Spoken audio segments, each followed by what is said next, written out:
Hey! Am I still a shepherd? Ito po ang tanong natin sa bawat isa ngayon.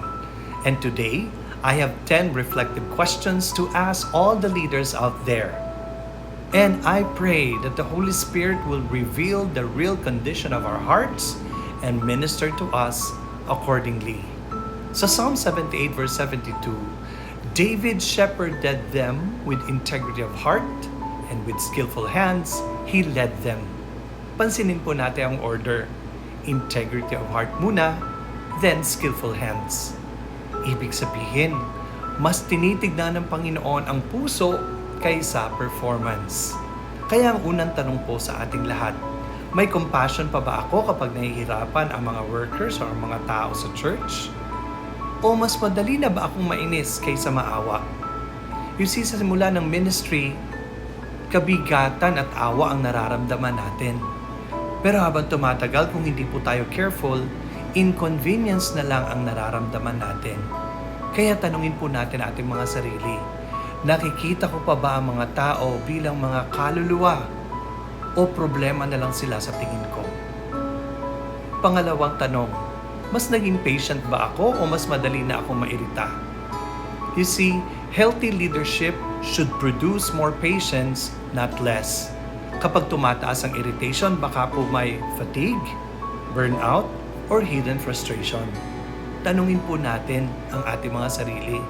Lumago ba yung pagmamahal ko o responsibilities ko lang ang dumami? Pangatlong tanong, nag-i-enjoy pa ba akong makasama ang mga tao sa church, ang mga workers, kahit wala akong agenda? You see, ang isang leader or shepherd ay hindi lamang nakikipagkita para makipag-meeting. Nakikipag-connect din po siya dapat relationally. Kaya ang tanong, kailan ba yung huling time na nakasama ko ang mga tao sa church o mga workers na hindi ako nagko-correct, nagli-lead o nagpa-plan? Pang-apat na tanong, safe pa ba ang mga tao sa church, ang mga workers na mag-disagree sa akin bilang leader? Ito po ay isang honest indicator ng healthy leadership. Kapag hindi safe mag-disagree, the people will pretend instead of grow.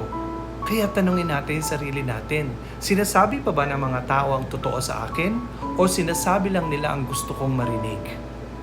Panglima, sineselebrate ko pa po ba ang small growth ng mga tao, mga workers?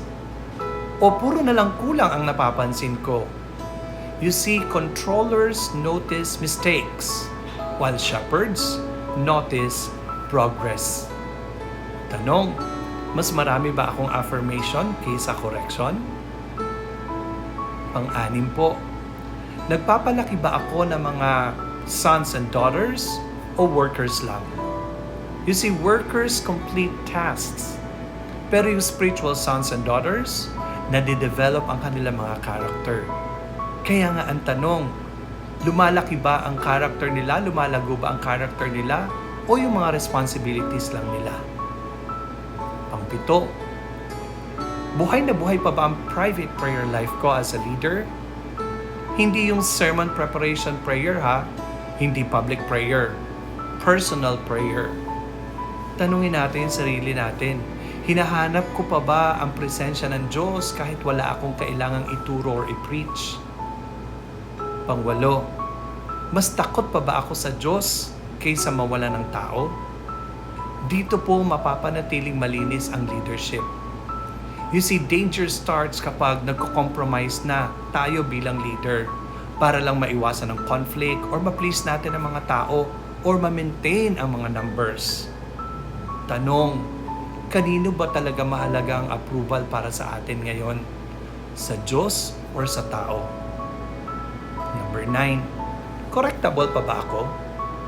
The moment a leader becomes uncorrectable, nagiging unsafe na siya bilang leader. Ang tanong, sino pa ang may permission magsalita at mag-correct sa buhay ko? At number 10, kung magsisimula ako ulit, pipiliin ko pa rin bang mahalin ang mga tao sa simbahan sa ganitong paraan? Ito po ang deepest shepherd question. Because real shepherding has an emotional cost. Tanong, willing pa ba ang puso ko o responsibility na lang ang natitira? Let me end by reflecting on this question. Are the people around me or under me healing because of me or recovering from me? You see, ministry is not hard because of the work. Ministry is hard because we must keep our heart soft. Remember this.